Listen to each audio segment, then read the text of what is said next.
This is Cross-Eyed, and I am your host, Bryant. And this episode, we will be discussing the topic of singleness.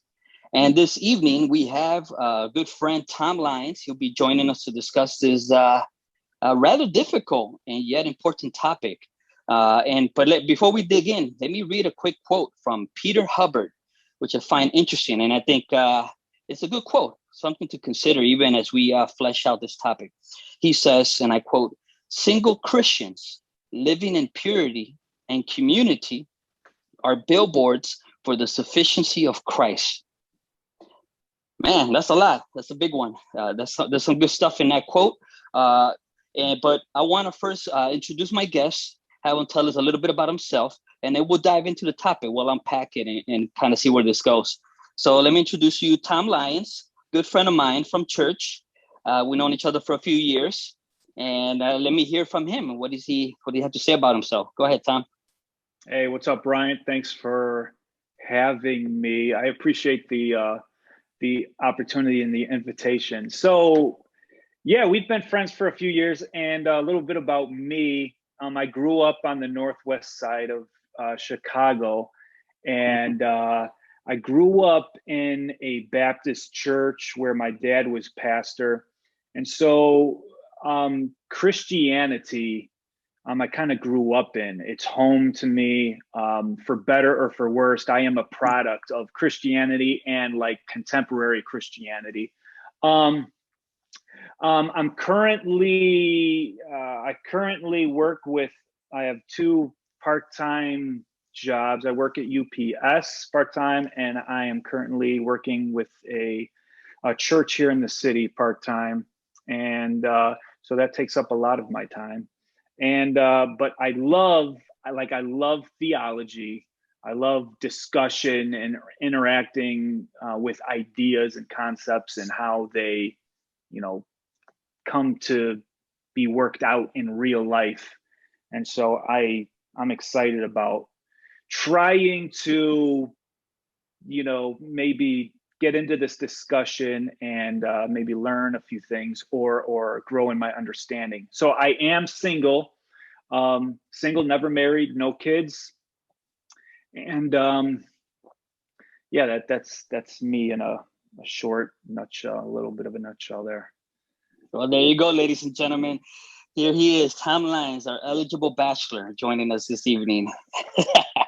Thanks for sharing that, bro. So yeah, sure. Let's dive in and let's flesh this out. Let's flesh this topic out a little bit. First of all, let's start off by I guess defining what we're talking about. What is singleness? Sure, that's a really good question. And the way my brain works, I'm always willing and trying to figure out things philosophically and how in the world what do they mean theologically, and check it. Like we're in a moment, right, where the most fundamental things in life are being scrutinized and questioned, right? Critiqued, analyzed. And so things in and around like what does it mean to be human? What role do relationships play? What is marriage? How significant is it? Questions about sexuality. And so, something that we've held to a basic, simple understanding of these things like relationships, marriage, male, female for so long, where now those things are being questioned and critiqued, maybe things aren't so obvious, right? And so you look at something like singleness, like what is it? Why is it? How should I understand it? Is a good thing? Is a bad thing? A temporary thing? I guess it comes down to, what your value system is and what your goals are for your personal life. Does things like a relationship, a marriage relationship, does that have value, or does it is it meaningful And if it is, why is it meaningful? Like, what's its significance in reality, really? Why is this something that humans are drawn to that is just has been a basic fundamental structure or thing in our kind of historical existence? And let me, do you have any thoughts, questions in relation to the Yeah, question? no, I mean, you make a good point in that there's more to this question, right? This question requires us to dig a little deeper to get at the root of issues. It comes with a lot of baggage, I guess. And so, like some of those things you mentioned, those are things to consider because those things help shape one's understanding and how one even attempts to answer the question in the first place, right? So there's a philosophical dimension to it, of course. But just more generally, if you were to put it more simply, what is singleness? How would you briefly, concisely define that? So I would say that it's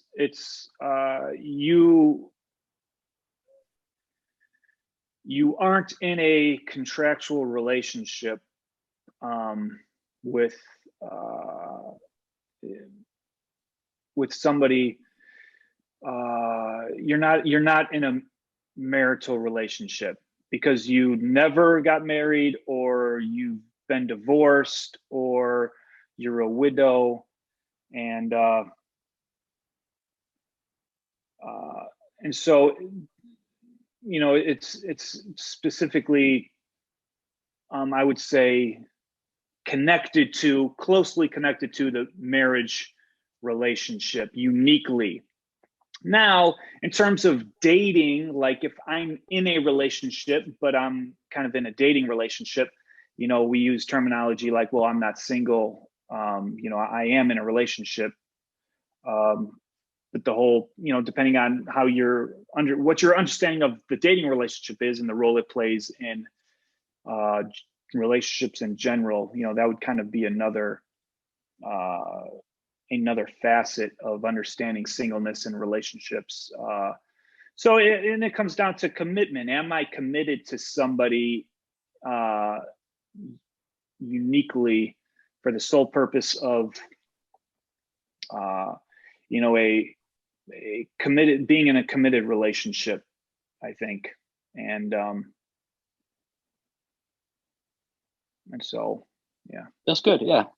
I like how you are putting it in the larger context of marriage.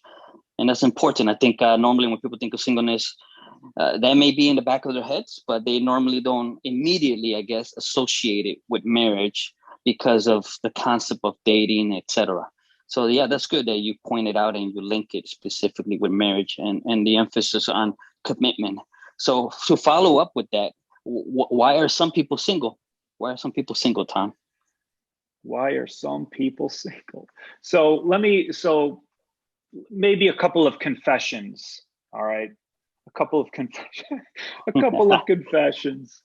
When I was a junior high or teenager, right in there, I knew a few people in their 20s in their upper 20s who were single.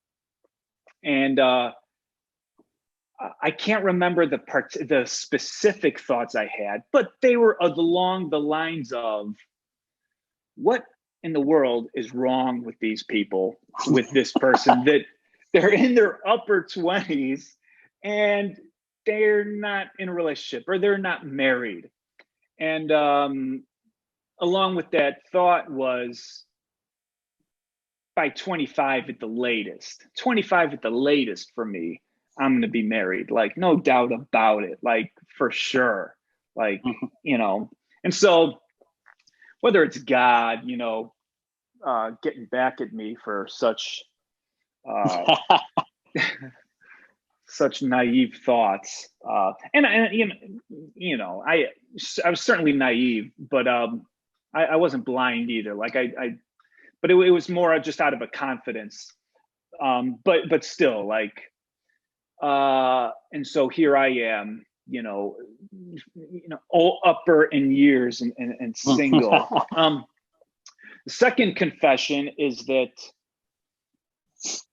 there's a good chance that this conversation, I would have been better suited or fit to have this conversation in my early 20s, because in my early 20s, I knew it all. Like I had the answers, right? Like I had things figured out. I kind of knew the whys, and of course, that's more, again, probably just being naive. And so as back in the day, you were both naive and arrogant. That's great. Great qualities in a bachelor. Go ahead, continue.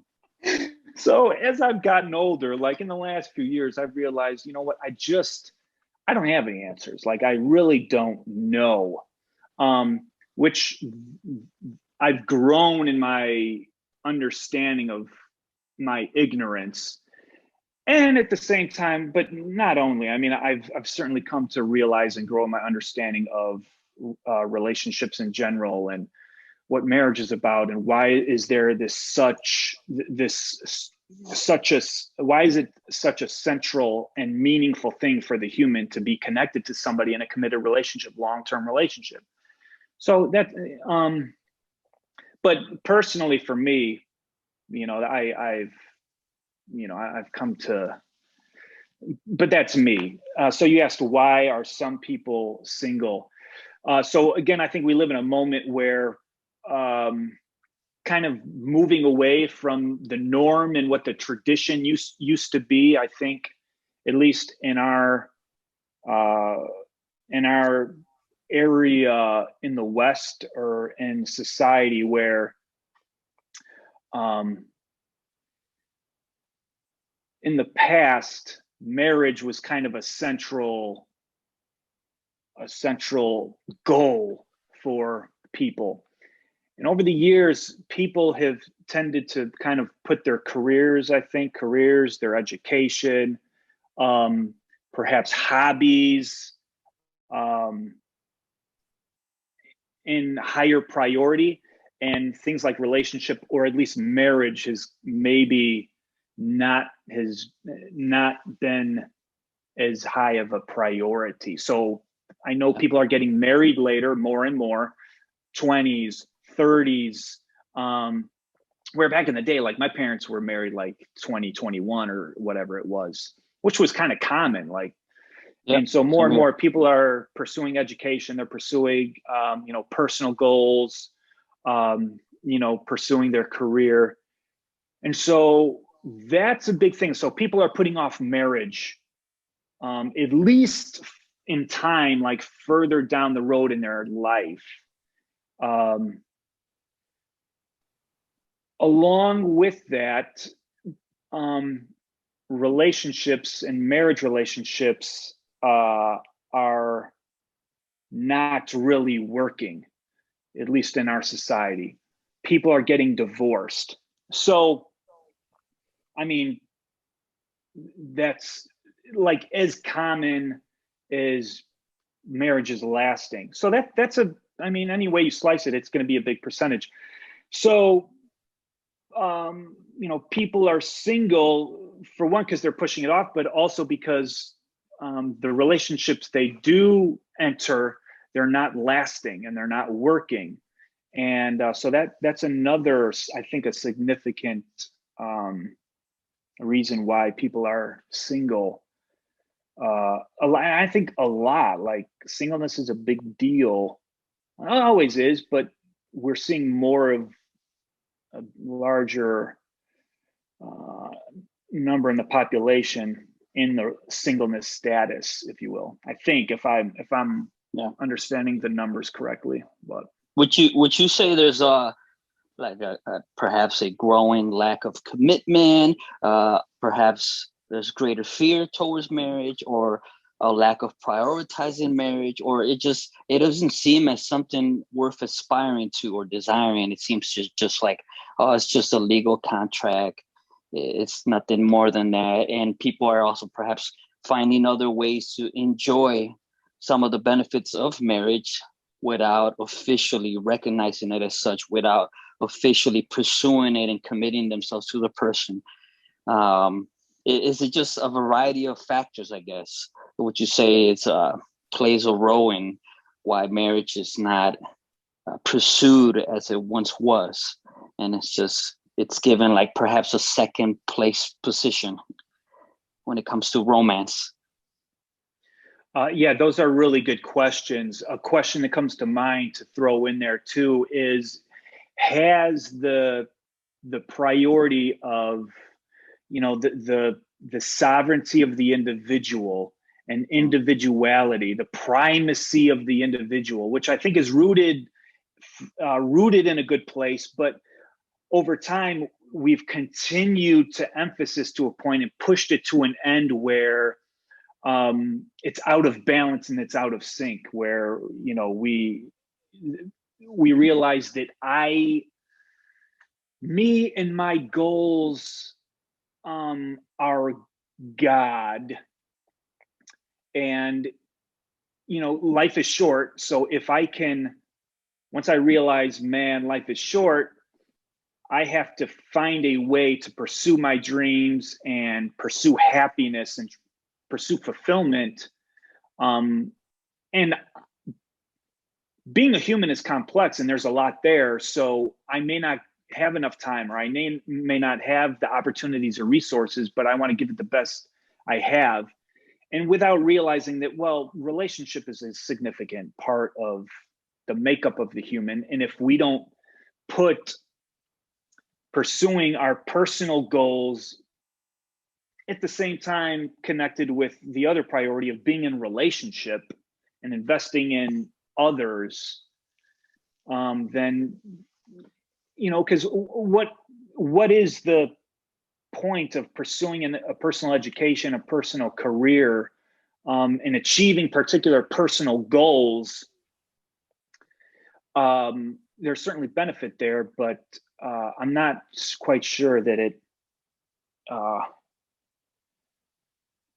it's better than if I chose to just invest in relationships or in a marriage relationship. So that's another question I have. So two thoughts in relation to your question. I think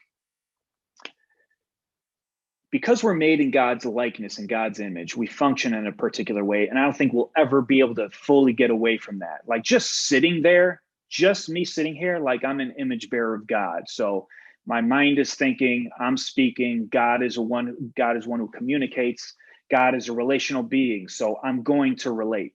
So I'm going to whatever degree prioritize relationships. And there's going to be that draw there. There's going to be that pull, to be in a relationship with somebody and to be committed to somebody and to be willing to sacrifice for somebody. So that's there. But yeah, the question about where we're at now, I don't, it's exciting and it's troubling. I don't think we really understand, the best of us, whether you're Christian, secular, I don't really think we grasp and understand what marriage relationship is in its fundamental sense. And because we don't know how to relate to it, or we don't know how to prioritize it. We don't know how to approach it. We don't know how to live in it and, work it out. And I think that's what we're seeing. So it's an option of an infinite amount of options for us to pursue and value. And then if we do decide to value it and pursue it and act it out, when it's not perfect and it's hard or it's not working, we don't know how to navigate in and through it back down, because I don't think we know its place and we don't know what it's supposed to be. And that's a problem. That's a problem. It's a problem because essentially the institution of marriage is central to the well-being of the human, but the continuing of the human. There is no marriage, and if there is no relationship between man and woman, it's going to have ripple effects out to the point where, we don't continue as a species, essentially, or we're able to live and function in somewhat of a healthy way in relation to one another and society. And those are sweeping statements, I understand, but yeah. Now, on the flip side, though, what are some advantages to being single? Well, would you mind sharing from just your experience, what you've seen or heard from others? What are some of the advantages to being single? So advantages to being single is, I think,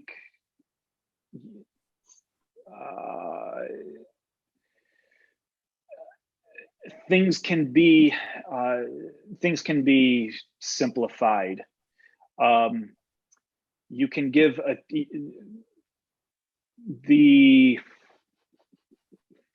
so in a relationship, when partnership and relationship partly means that you're in action or you're living together. You're doing things together. In order to do that, you have to interact.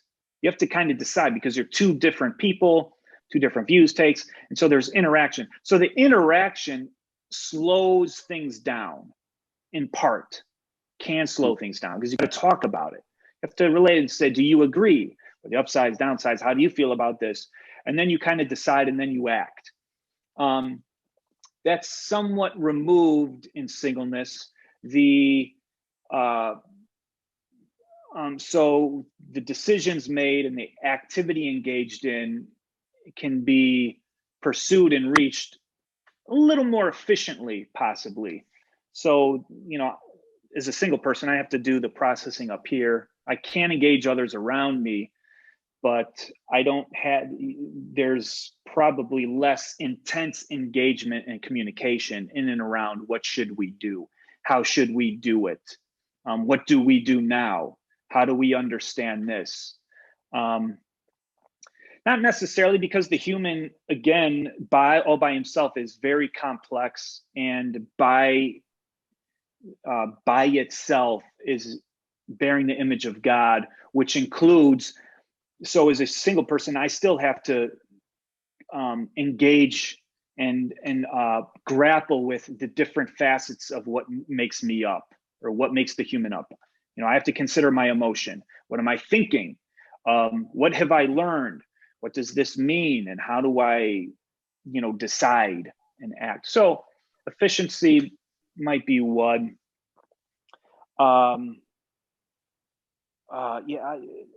That's a good question. It's a good question. What are some of the upsides? We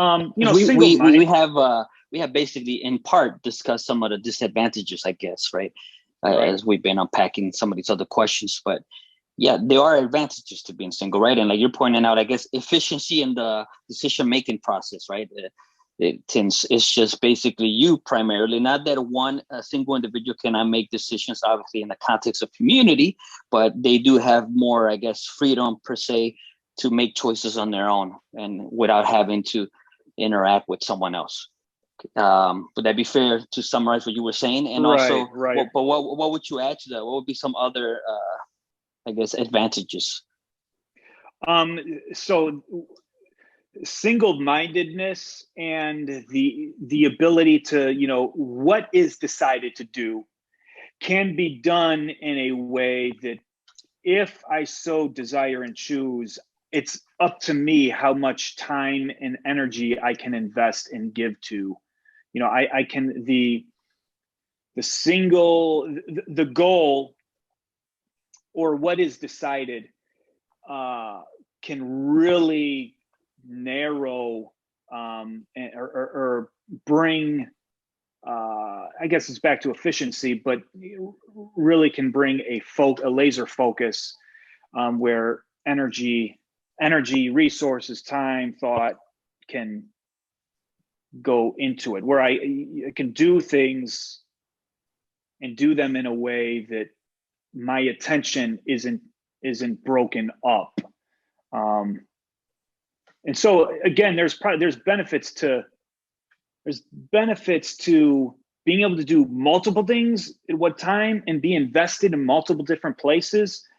At the same time, there's benefit in being able to have a single something that you're focused on that's kind of one-dimensional.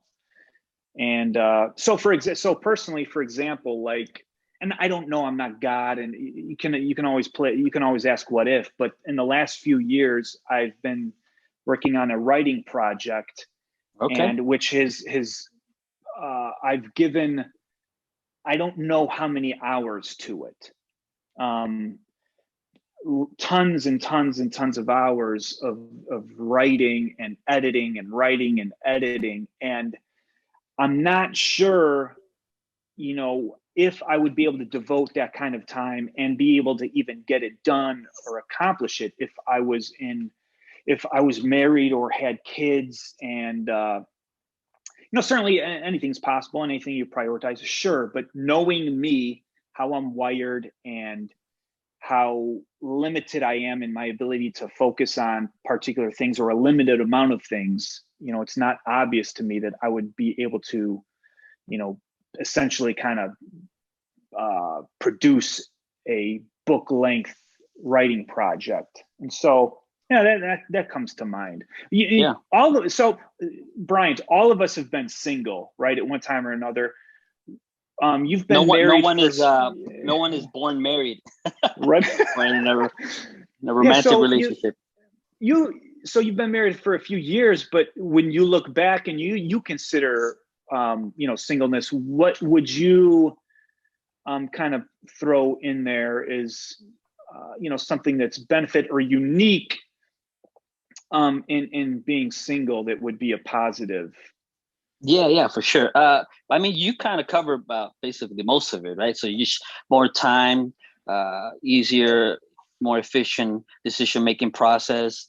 You're able to invest and involve yourself in a lot more things because you have more time to yourself. Your schedule is basically just yours alone. And one benefit I would point out is just my friendships.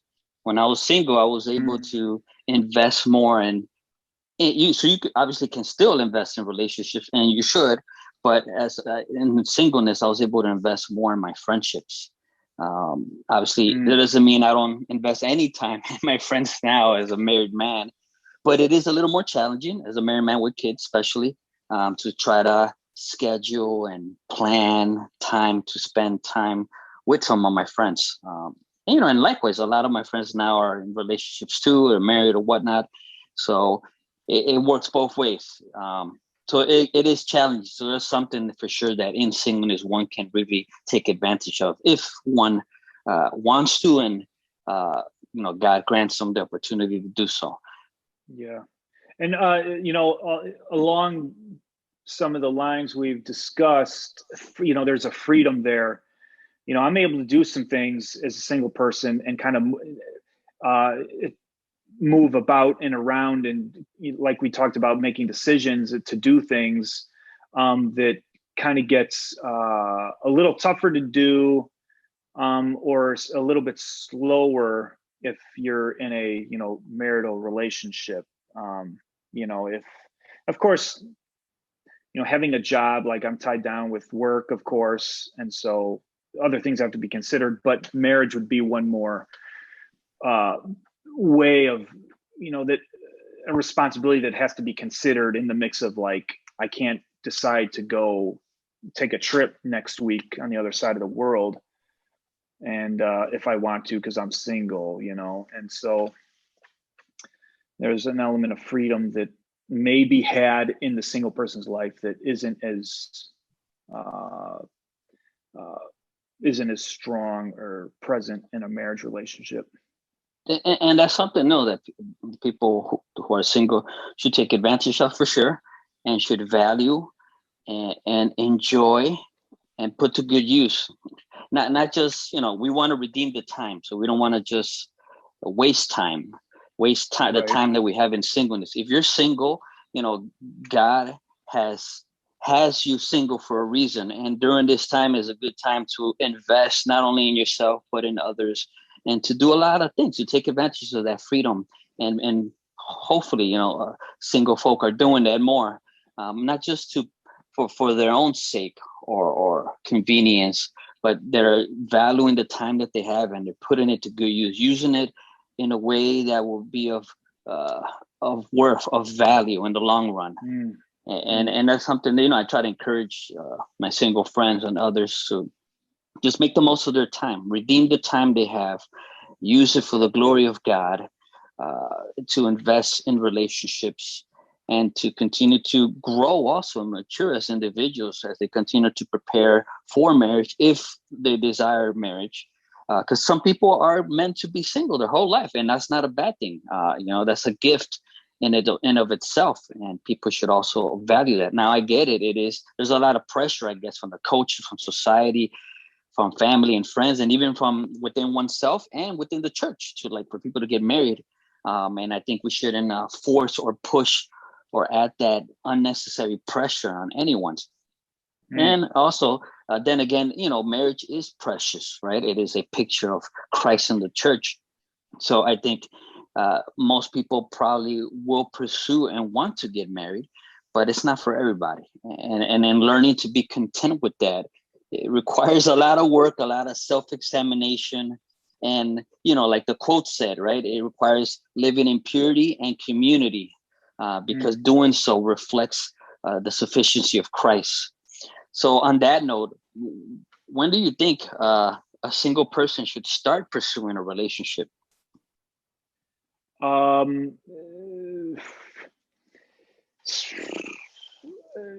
Good question.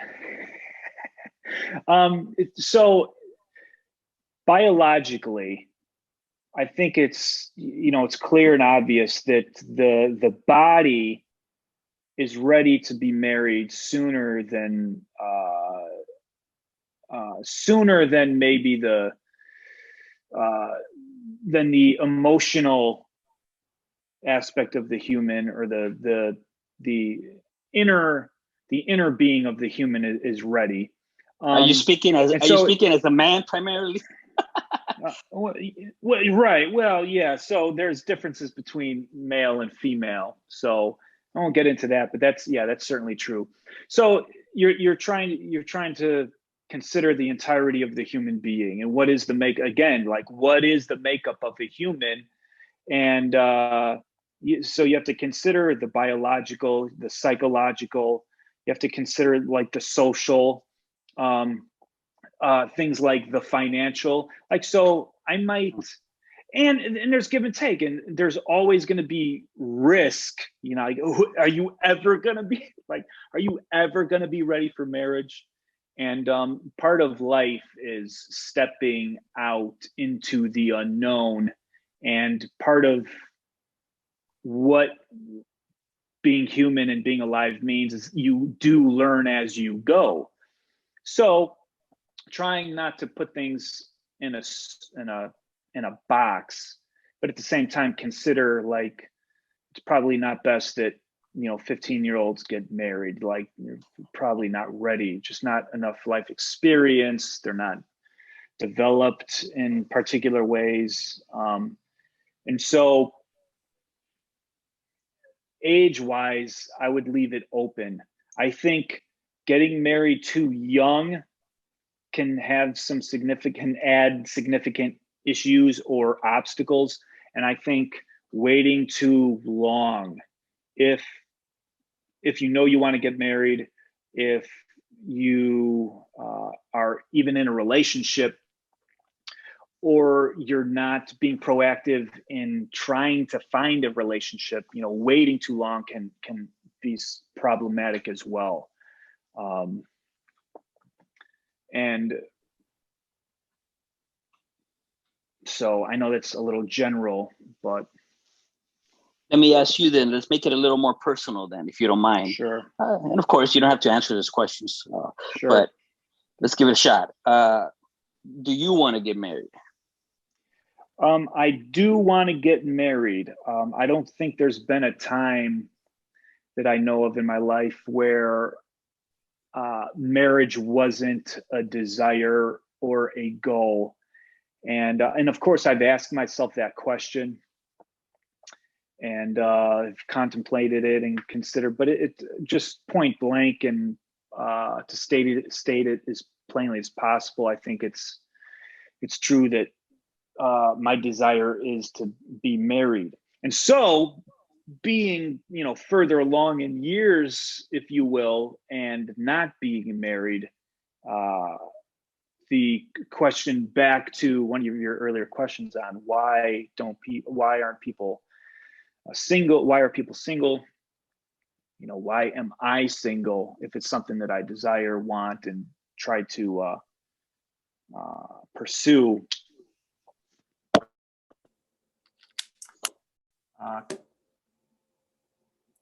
Can you still hear me? Yes, you took. Okay. All right. So, yeah, to answer your question, yes, absolutely. It's a desire of mine. Now, how have you wrestled with contentment in your singleness since you have the desire? What has helped you along the way? What has been one of your struggles? And how have other people helped you, friends, family, the church? And also, just to throw it in there, how can the church also help those who are single? How can the church better serve those who are single? Something I realized a few years ago in my personal studies has been how central personality is to the makeup of a person. People have different personality types, and that's so central. Like, if you understood my personality, you'd understand why I play defense in sports and not offense. You'd understand why I drive my car the way I drive my car. You'd understand why I speak less and say far less than I do, for example. So personality is just so intertwined with our wiring, how we're made up, and our individuality. And I think that probably plays a significant role in where I'm content in my singleness, how I've been content, and of course in ways that I'm less content. There's commonalities between people. Like if you want to be married, you want to be in a relationship, but you're not, there's going to be frustrating aspects to that. Like times when it's like Saturday night and you're by yourself, and it's like you didn't make any plans, you're not going out with friends, and you don't have a significant other to be with. It's like, certainly there can be times where that's cool and that's great. I just want to be by myself. But the times when you prefer to be with somebody else, it's like, dang, like I'm lonely right now. This ain't cool. So thankfully, this Saturday night, I'm joining you, giving you some company for a bit. Yeah, and it's much appreciated. Yeah, for sure. But so the lack of contentment comes up in different ways. Overall, like I can't believe I've made it this far without like falling apart. Like if you told me at age 17, 18, 19, 20 that I'm at this stage of my life and not married, I don't know what I would think or do. It probably wouldn't be good. But I think of it this way. Like one of the ways I think about it is being in a relationship and that need or desire isn't sustained every day and in every hour and every minute of the day. When it comes to mind, or when I'm in a situation, a moment, it overwhelms me emotionally or psychologically. I'm like, man, I don't have anybody. I wish I was married. I wish I had somebody. In that moment, it feels like it consumes your entire life. It feels like it's every moment of your life, but it's not. It's just in that moment. Like most of my life and most of my day, most of my week is consumed with like other responsibilities. Like I'm at work and I'm focused on work. I'm focused on doing, ministry and church. And I'm focused on like what's going on with my siblings and my parents, my family, my friends. I'm focused on like going to the Blackhawks game and wow, this is a great time. Like with or without my boo, like I love the Blackhawks by myself. And so Go like Hawks. that helps me, kind of keep things in perspective. Like, yeah, I have this need and this desire, but it's an aspect of me in my life.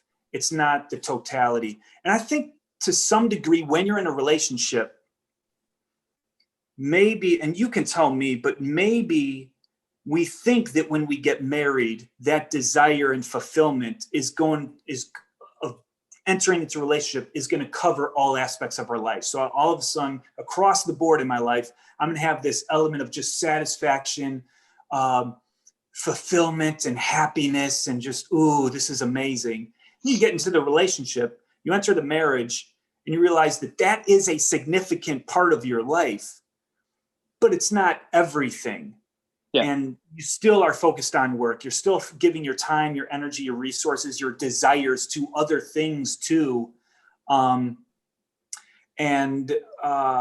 It's not all weighted in the relationship or on the other person being everything you want them to be. And so I would say it would definitely enriches everything else. It enriches everything else. Sure. So it's precious and dear to marriage, to the marital relationship. But like you were pointing out, it is also true that it is still not sufficient, in the sense that you will only find true and full contentment in Christ, right? It is only in the sufficiency of Christ that we can truly experience that which we so long for, that our souls are longing for. Yes, to some degree, we will find it in part in relationships and different types of relationships, familial, friendship, work, etc., and even romantic relations, specifically a spouse. But at the end of the day, it is ultimately one's relationship with Christ. It is Christ himself, God, who can satisfy and truly meet that need and that desire for that type of community, for that type of relationship. So for maybe discussion for another day, but that those statements that Jesus, Christ, even back to the quote, is sufficient, and being connected to him and in relationship with him is a meaningfulness that covers all, or resonates even down into the area of marriage relationship. If that's true, it's not so obvious why that is. Like I know what you mean in part, but it's not so obvious why that is and what in the world that means. Right. And so, and I think as Christians, we should process through these things in the sense of, how is it that Jesus, a savior, even those concepts, resonates in and with the area of me being single, or me in my marriage, or my pursuit of marriage, or pursuit of relationship? Because those are two different things. Like those are two different things, but also, and it's not obvious where they connect, how they connect, and so that's what I think. Those statements are great for discussion and figuring out if they're true, right? I would add, just to elaborate on that a little bit more. So you could be content in Christ single, and you could be content in Christ married. So anyone can experience contentment in Christ, regardless of their relational status. But it doesn't take away, or it doesn't impede, or it doesn't negate the necessity, the desire to still engage in, to participate in, to be in relationship with others. So we find contentment in Christ, but that contentment is also one way that it is expressed and it's manifested is through relationship with others. So it's that dynamic of loving God and loving your neighbor. So when you first, I think the issue is putting it in its proper place. So if I find contentment in God, in Christ first and foremost, then that helps align and reorient everything else and put everything else in its proper place, every relationship. So if you find contentment first and foremost in Christ, then you will still be able to enjoy. And in fact, you'll be motivated all the more to pursue relationships, because you know that at the end of the day, the relationships themselves do not fully sufficiently satisfy you. Only Christ can do that. But that doesn't mean you shouldn't pursue those relationships to begin with. So yeah, I just wanted to add that a little bit. Yeah, that's good. Yeah, the relationship does satisfy, because what makes up relationship is rooted in who God is as a relational being. And so if I don't have the marriage relationship, which is patterned after what is eternally true and right and good, and it's not subordinate to what's eternally true and good, if it's severed from that reality, then yeah, it's going to be limited in its satisfaction, in its completeness, in its wholeness, and its meaning. You know, it's separated from its true meaning, which is it's built on something that's ultimate, found in God Himself. You asked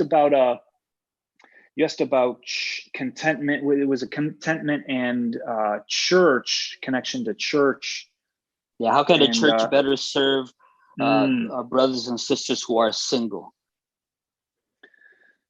Yeah. Single people with the church. I think I was listening to a message several years ago, and I'm going to dig into this, and I'm not going to be able to get it out. The preacher referenced another, I think, well-known pastor who was describing what makes up marriage, and he gave 5 P's, and I don't think I'll be able to tick them off. But a few, like marriage is about purity, partnership, procreation, picturing, and one other one. But you get the gist. And so our connection to the local church, and the church being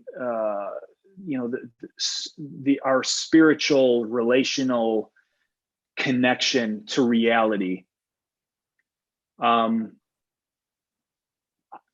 things that make up marriage, the things that make marriage meaningful, are because they're rooted and connected in the nature of who God is. And also God has tied that all into how the earthly institutions and institution like marriage are all wrapped up in like the gospel truths. My connection to the gospel truths, even as a single person, I can find the elements, the same elements. They're in different form, but the same elements that make up what marriage is, most fundamentally, I think, are rooted, because they're rooted in God and connection to God. If I go to the connection to God and my connection to what He's doing, namely the local church and His mission, there's an element of satisfaction and contentment that can be found there, because yes, those elements that make up who God is and what God is doing make up what marriage is. They're in different forms. I can still essentially find those same things. Pursuing purity, pursuing multiplication, investing in others and investing in the next generation, bringing people from death into spiritual life, like what's so meaningful about having kids? That element is in the fact that God is a God who is alive, living, and always producing something new and something that is from him, about him, reflects him. Partnership, being connected to God and what God is doing in partnership is significant. It's what makes marriage so significant. Like, you're not doing life by yourself. You're doing it you're sharing it. And there's something just so deep about that, where I can find that in partnership in like the local church. So I think a big thing that I think for the church, how, if I'm in the church, I'm a leader of the church, I'm a pastor, I want to consider how to best serve and accommodate people who aren't in relationships. A few different ways to say it. Responsibility, comes in like partnership too. Being given place and weight and responsibility to participate. It's not enough just to assent to things and truths, but to actually have buy-in is so deeply meaningful to the human being. It brings a level of satisfaction that's so deep. It resonates. And so being able to actually carry weight in relation to my church and what my church is doing, where they're relying on me, they need me. They need to hear my voice. They need me to show up. They need my participation, my gifting, my skill, my knowledge, my experience. And knowing that is someone who's not in a relationship, that's impactful. Knowing that they're relying on me, they need me, the world needs me. And that pulls me in. It's difficult. It's weighty. It brings tension and struggle, but that's what the human is designed for in the most fundamental sense. And so giving place, and I think this is true for anybody, married, single, young, old, no matter what, giving people place to participate and responsibility, I think is just so significant, and brings a level of satisfaction, meaning, joy, and certainly, to answer your question, contentment. And that's been my experience in a lot of ways. The opportunities I've had to just invest and be participating in and with what my local church is and what it's doing is just, I wouldn't trade it for the world. And there's no substitute for it either. And so that means time. Like, I'm giving time. I'm actually sacrificing, giving resources, giving energy, giving, whatever talents, gifts I have to it. So I'm invested. I think that's a significant way, that brings a level of contentment and helps serve the single person. Good stuff, man. If now, to wrap this up, if you were to kind of put it in a nutshell, give me a brief statement as to what would you say, speak to those who are single who may be listening to this. How would you encourage them with the discussion we've been having, some of the questions we've addressed, and of course there's other questions we didn't address or dig into? This conversation can go on and on, but if you were just to wrap this up in a nutshell, what would you say to those who are listening, who are single and perhaps have some doubts, some additional questions, or continue to struggle with some of the things we've discussed? If I'm talking to a Christian audience, and perhaps you're not Christian or you're secular and you're just listening in, I think it resonates as well too, to whatever degree. But what the message that Christianity gives us is you should always be willing to face reality. Step to it, face it, and be honest about it. Whether there's lack of contentment, whether there's confusion, whether there's uncertainty, whether there's fear, one of my fears, I'm never going to find somebody. Be honest about it. Christianity will never tell you to ignore, to water down, to sugarcoat, pat yourself on the back. It's okay. Like, no. Be honest about what it is you're facing, and whether it's your singleness, whether it's in your marriage. Step to it, face it, and it calls us to that and allows us to be ourselves in our weakness and our frailty and our lack, and because what Jesus is and what he's done is he stepped out and faced the darkest of the dark, the most threatening of the threatening, against all that wars and is troubling and lacking in the human, faced it, stepped into it, and walked out triumphant, whole, full, perfect. And he calls us to follow him in that. And we shouldn't be afraid. We should be honest. And he knows the struggle. Like he knows the weakness. He knows the darkness and the confusion and the fear and the questions. Like he knows. So when I talk to him about it, it resonates. He understands. And so I can trust him to be what he says he is, to provide what he says he can provide, whether it's to my blissful, amazing marital life one day or not. His word won't fail. His promises won't backstab us. He's accounted for everything already, and he's demonstrated it, not just stated it. I know that's a little, broad, philosophical, but I think that gives me confidence and is encouraging to me day to day.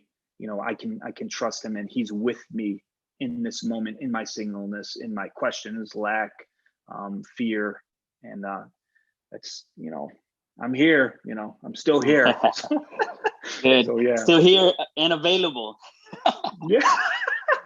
Good stuff, Yes, man. sir. Thanks for sharing all of that and for helping me dig into and flesh out this topic a little bit. I appreciate you joining me this evening and for this episode. Thanks again to Tom Lyons, and thank you for listening to Cross-Eyed. Hope to check in next time and hear some more on other issues and other topics. Thank you for joining us. Have a good night.